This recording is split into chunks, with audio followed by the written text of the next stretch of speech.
Now, I know this story might sound familiar, but I'm going to put the pieces together in a way that just might surprise you. And in order to do that, I have to start all the way at the beginning.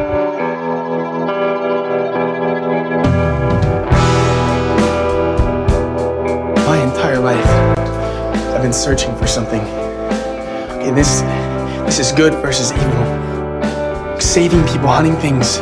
Hunting has a way of changing a person.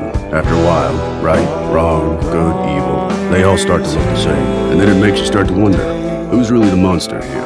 Them or me? Hunting is all I have. I'm not like you, John. I never dreamed I could do anything else.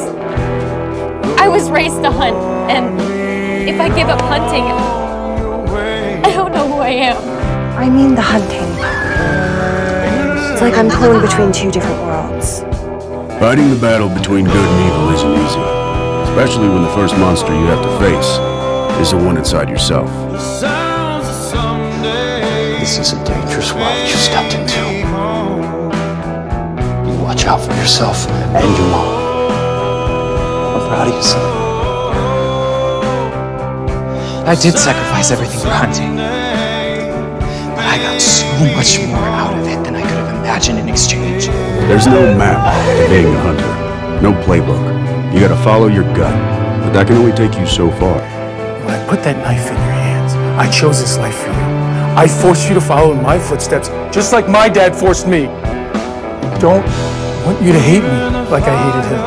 The truth is, you can't do it all on your own. You need other people to help guide the way. Your friends, your family. Otherwise, you just end up lost. This is the guy that gave me my dad's letter when I got back from Vietnam. One last hunt, huh? One last hunt. I'm a hunter, but I'm not from this earth. When I died, I made it to heaven. See, I come from a long line of hunters. I guess I was hoping that somewhere out there was an earth that had a version where my family had a shot at a happy ending. Did you ever find a version where they had a shot of a happy ending? I think I did.